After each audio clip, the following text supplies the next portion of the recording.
हर माँ-बाप ये चाहते हैं अपने बच्चों से कि हमारा बच्चा हमें कमा के दे या ना दे, लेकिन हमारी इज़्ज़त, हमारी कदर वो ज़रूर करे। क्योंकि अगर हम इतनी मेहनत से अपने बच्चों को पालते हैं, तो ये तो हम सोचते ही हैं ना कि वो हमारी दूसरों के सामने थोड़ी इज़्ज़त ही रख ले हमारी। ये नहीं कि हमारी बेइज़्ज़ती करे। जब हमारा बुढ़ापा आए तो वो हमें रखे ही ना, हमें घर से निकाल दे, बेघर कर दे, हमें अपने ही घर से निकाल दे। तो ये तो कोई माँ-बाप अपने बच्चों से नहीं उम्मीद करते हैं। ये ज़रूर सोचते हैं कि भले ही हमारा बच्चा हमें कमा के ना दे, लेकिन हमारी इज़्ज़त ज़रूर करे। वो 2 लोगों के सामने, 4 लोगों के सामने हमारी इज़्ज़त करे। लेकिन एज़ अ पेरेंट्स हम लोग इस चीज़ में और अपने रूटीन में, अपने कमाने खाने में हम बहुत सारी ऐसी गलती करते हैं जिसकी वजह से ही कल को हमारे बच्चे हमारी इज़्ज़त नहीं करते, हमारी कदर नहीं करते, हमारी वैल्यू नहीं करते। हम उनके लिए कुछ नहीं होते हैं। और काफ़ी बार बच्चे ये भी कहते हैं कि तुमने हमारे लिए क्या ही किया है।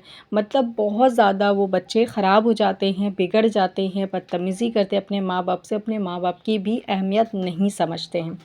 तो आज की इस वीडियो में आपको बताऊंगी, क्योंकि हम सब पेरेंट्स हैं और हम सब के छोटे-छोटे बच्चे हैं, तो अभी से हमें वो चीज़ें फ़ॉलो करने की ज़रूरत है जिसकी वजह से कल हमारे बच्चे हमारी इज़्ज़त भी करें, और उससे भी बड़ी चीज़ कि वो एक अच्छा इंसान बने।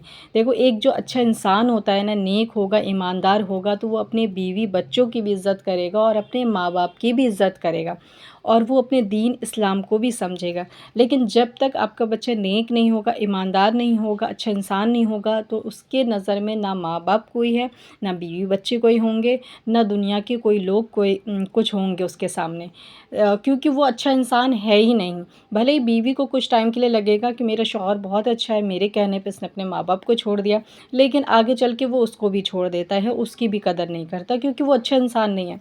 अच्छा इंसान कभी अपने माँ-बाप को नहीं छोड़ता, अपने माँ-बाप को दुःख तकलीफ़ नहीं देता है, और ना ही अपने बीवी बच्चों को छोड़ता है। उसको पता होता है कि सबको लेके चलना है और सबकी ज़िम्मेदारी मुझे उठानी है। तो आज की इस छोटी सी वीडियो में मैं वही 5 पॉइंट शेयर करने के लिए जा रही हूँ। इंशाअल्लाह ताला अगर हम इस 5 पॉइंट को अपनी ज़िंदगी में शामिल कर लेंगे ना, तो इंशाअल्लाह ताला हमारी ज़िंदगी बहुत बेहतर हो जाएगी, हमारे बच्चों की लाइफ बहुत बेहतर हो जाएगी और हमारे बच्चे नेक ईमानदार होंगे। और एक और चीज़ मैं आपसे कहना चाहती हूँ कि अगर आपको ऐसा लगता है कि आपसे ये सवाल नहीं होगा कि आपने अपने बच्चों के तरबियत कैसी की है, तो ये आप गलतफ़हमी में जी रहे हैं, क्योंकि माँ-बाप से भी ये पूछा जाएगा कि आपने अपने बच्चों को क्या सिखाया, क्या तरबियत दी है उसको, उसकी क्या तरबियत आपने की है। तो ये सवाल हमसे होगा, इसीलिए भी हमें अपने बच्चों को अच्छी-बुरी चीज़ बताना, सही-गलत समझाना भी हमारे ऊपर फ़र्ज़ है। हम इससे हट नहीं सकते कि हम ज़्यादा बिज़ी हैं अपनी लाइफ़ में, मदर भी बिज़ी है, फ़ादर भी बिज़ी हैं, तो बच्चों को समझाने का टाइम ही नहीं है, कुछ सिखाने का टाइम ही नहीं है। तो ये सब कह कर के मतलब हम बच नहीं सकते हैं। हमें इसका हिसाब देना पड़ेगा कि हमने अपने बच्चों को पैदा तो किया, लेकिन उसको सिखाया क्या, उसको क्या बनाया हमने, उसे अच्छा इंसान बनाया, कभी उसको बिठा के कुछ समझाया, माँ-बाप का कोई फ़र्ज़ हमने निभाया, या फिर हमने 3 वक़्त की रोटी दी, उसे बदन पे कपड़े दिए। ये काफ़ी नहीं होता है। इससे भी आगे बहुत सारी चीज़ें हैं जो एज़ अ पेरेंट्स हमें करने की ज़रूरत है। सबसे पहली चीज़ कि अगर आप चाहते हैं कि आपका बच्चा अच्छा इंसान बने, तो उसके लिए अपने घर का माहौल नमाज़ी करिए। आप ख़ुद नमाज़ पढ़िए और आपके शौहर भी नमाज़ पढ़ें, और जो भी फैमिली में वो सब नमाज़ पढ़ें। मतलब घर का माहौल नमाज़ी होना चाहिए, यानी कि नमाज़ पढ़ने वाला घर होना चाहिए। दूसरी चीज़ आपको ये करनी है, अपने घर के माहौल को अच्छा रखना है, यानी कि लड़ाई झगड़े वाला, गाली गलौज वाला, मार पीट वाला माहौल घर का नहीं होना चाहिए। बहुत सारे लोगों के घर में आम होता है गाली गलौज, बात बात पे गाली शौहर निकाल रहा होता है, बीवी निकाल रही होती है, वो बच्चे सीखते हैं। दूसरी चीज़ कि बहुत सारे घरों में आम होता है मारपीट, मतलब कि उनके हफ़्ते में 2-3 बार मारपीट उनके यहाँ हो जाती है। तो ये मारपीट करना, गाली गलौज करना इस्लाम में हमारे मना है, सख्ती से मना है। चाहे आप बीवी शौहर को मारे, शौहर बीवी को मारो, दोनों ही मना है, ठीक है। और गाली चाहे दोनों में से कोई भी दे रहा हो, दोनों को ही मना है, ठीक है। तो इसीलिए आप ये मत सोचें कि बीवी दे रही है या शौहर दे रहा है, दोनों को ही मना है। शौहर भी ये ना सोचे कि हम दे सकते हैं, ठीक है। ये गलत चीज़ है, तो गलत हर चीज़ हर इंसान के लिए मना है, चाहे कोई भी हो। तो अपने घर का माहौल नमाज़ी रखना है। दूसरी चीज़, अपने घर का माहौल लड़ाई झगड़े वाला, गाली गलौज वाला नहीं रखना है, जिससे कि आपके बच्चे बिगड़ें। जब आप अपने घर का माहौल नमाज़ी रखते हैं तो आपके बच्चे जब नमाज़ नहीं पढ़ते हैं तो उस पे आप सख्ती कर सकते हैं, उसको डांट सकते हैं, उसको बोल सकते हैं नमाज़ के लिए। लेकिन आप खुद नमाज़ नहीं पढ़ेंगे ना, बच्चे को कभी बोलेंगे तो बच्चे खुद कहेंगे तो आप तो खुद तो पढ़ती नहीं हो, हमें कह रही हो नमाज़ पढ़ने। बच्चे में नहीं बोलेंगे, जब समझदार हो जाएंगे तब कहेंगे आपसे, लेकिन वो कहेंगे ज़रूर क्योंकि आपको उन्होंने नहीं देखा है। तो बच्चों को ना डांट करके कहा गया इस्लाम में नमाज़ पढ़ाने के लिए। लेकिन आजकल का माहौल जो है ना, आजकल के जो बच्चे हो रहे हैं वो ऐसे हो ही नहीं रहे हैं। आप कुछ टाइम तक डांटेंगे फिर उसके बाद वो बिगड़ जाते हैं। कोशिश करिए कि बच्चों के अंदर डांटने से ज़्यादा आप शौक़ पैदा कर दें नमाज़ का। और शौक़ कैसे होगा? हम खुद नमाज़ पढ़ेंगे, हम अपने बच्चों से बोलेंगे कि हर चीज़ देने वाला अल्लाह है, बेशक हर चीज़ अल्लाह से मिलती है, हर चीज़ पे कादिर वही है। तुम्हें ये चाहिए तो अल्लाह से ही मांगना होगा, नमाज़ पढ़नी होगी, इबादत करनी होगी। मुश्किल वक्त में रहोगे अल्लाह को याद करना, अल्लाह की तरफ से मदद आएगी।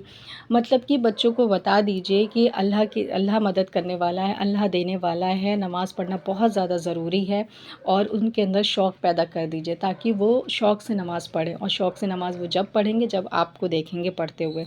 और जो इंसान नमाज़ी होता है और कुरान पढ़ने वाला होता है, नमाज़ी होता है, वो इंसान अच्छा भी होता है, नेक भी होता है, ईमानदार भी होता है, उससे अपने माँ बाप की कदर करना भी आता है।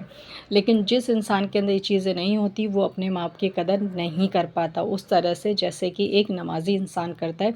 और उसको पता होती है कि माँ बाप की इज़्ज़त क्या है और माँ बाप की वैल्यू जो है ना उसकी ज़िंदगी में क्या है, सिर्फ उस इंसान को पता होता है। तीसरा पॉइंट मैं आपसे शेयर करूँगी कि आप अपने बच्चों का कंपेयर किसी से भी कभी मत करिए, जो कि आजकल के पेरेंट्स के अंदर बहुत ज़्यादा आम है कि वो तुम्हारे क्लास में उसके इतने मार्क्स से तुम्हारे नहीं, वो हमारे चाचा की लड़की है, कोई भी मतलब हो, जेठानी देवरानी के बच्चे उनके इतने मार्क्स से तुम्हारे नहीं है। मतलब जब आप कंपेयर करते हैं ना अपने बच्चों को किसी के साथ भी कर रहे हैं तो बच्चा डीमोटिवेट होता है, बच्चे का दिल छोटा होता है, उसकी उम्मीद ख़त्म होती है। तो उसकी उम्मीदों को ख़त्म मत करिए। अब देखो आप यूट्यूब पे हो, अगर आपको कोई मोटिवेट करता है आपको कितना हौसला मिलता है। इसी तरह बच्चे की लाइफ है, बच्चे की लाइफ हमसे भी ज़्यादा नाजुक है, हम तो समझदार हैं फिर भी। तो उनके साथ क्या है कि अगर उनको जो है ना हम नहीं बोलेंगे कि तुमने सही किया है, तुम कर सकते हो, आगे कोई बात नहीं, हम उसको हौसला नहीं देंगे तो वो नहीं कर पाएगा। इसीलिए मैं आपसे कहती हूँ कि बच्चे को जो है डीमोटिवेट मत करिए, उससे मोटिवेट करिए हमेशा, उसको हौसला दीजिए कि वो कर सकता है। किसी से कंपेयर उसकी मत करिए, इससे बच्चे आपसे दूर हो जाते हैं और आपसे ही अंदर अंदर नफ़रत करने लगते हैं। नेक्स्ट पॉइंट है, अगर आपका बच्चा काला है या सांवला है और घर में रिश्तेदार में सबके बच्चे गोरे हैं और आपको ये हमेशा सुनने को मिलता है कि तुम्हारे बच्चे ऐसे हैं, काले हैं, ये है, वो हैं, और ये सारी बात सुन करके आप भी अपने बच्चों को ऐसा ही बोलते हैं कि ये तो पता नहीं किस पे चला गया, या काला है, ये हम पे नहीं है, वो नहीं है। तो ये सारी बातें बच्चों को मत बोला करिए। बच्चे हर चीज़ नोट करते हैं, बच्चों को पता होता है कि हमारे माँ बाप को हम अच्छे नहीं लग रहे हैं, हमारा रंग डला है इसीलिए हम उन पे नहीं गए। इसीलिए औलाद आपकी है, अल्लाह ताला ने ख़ुद कहा है, रंग काला हो गोरा हो, सब कि जो इंसान जिस भी तरह का होता है सब अल्लाह पाक बनाता है।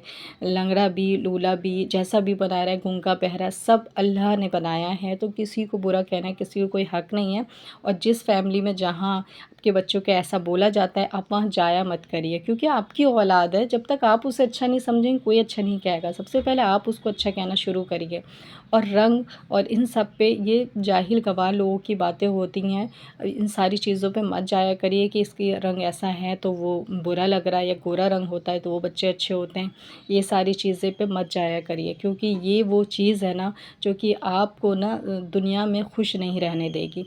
आपको हमेशा नेगेटिविटी कहीं ना कहीं से सुनने के लिए मिलेगी। इसीलिए अपने बच्चे की तारीफ़ खुद करिए और अपने बच्चों की तारीफ़ बहुत ज़्यादा करिए। आपके बच्चे को लगे कि मेरी ज़िंदगी मेरे माँ बाप है ना तो सब कुछ है लाइफ में, माँ बाप नहीं तो कुछ नहीं, ऐसी फीलिंग बच्चे को होनी चाहिए। बच्चे को ये नहीं फील होना चाहिए कि मेरे माँ बाप के होते हुए मेरा कोई है ही नहीं, मैं तो अकेला हूँ। तो ये फीलिंग ना बच्चों के अंदर नहीं आना चाहिए। अब जो लास्ट पॉइंट है सबसे ज़्यादा इम्पॉर्टेंट, अपने बच्चों के साथ जो है अपना रवैया जो है दोस्तों की तरह रखिए, क्योंकि आजकल का जो माहौल चल रहा है, छोटे छोटे बच्चे, छोटे छोटे बच्चे जो कदम उठा रहे हैं, चाहे वो किसी चीज़ को भी लेकर के किसी गलत चीज़ में पड़ रहे हैं या कोई गलत काम कर रहे हैं, इसका रीज़न यही है कि माँ बाप बहुत ज़्यादा सख्ती करते हैं अपने बच्चों के ऊपर। बच्चे अपनी दिल की बात शेयर नहीं कर पाते हैं, उन्हें बाहर कौन क्या कह रहा है, कौन क्या बोल रहा है, कौन टॉर्चर कर रहा है, कौन ब्लैकमेल कर रहा है, कुछ नहीं शेयर कर पाते वो, जिसकी वजह से आगे चल के वो गलत कदम उठा लेते हैं या गलत चीज़ में पड़ जाते हैं। इसके ज़िम्मेदार कौन है? पेरेंट्स है, क्योंकि पेरेंट्स अपने बच्चों से नहीं पूछते हैं कि क्या चल रहा है लाइफ में, कैसा चल रहा है। तो ये सारी चीज़ें पूछना ज़रूरी है। तो अपने बच्चों के साथ ना अपना रवैया दोस्तों वाला रखिए। चलिए फिर मिलते हैं, जब तक के लिए अल्लाह हाफ़िज़।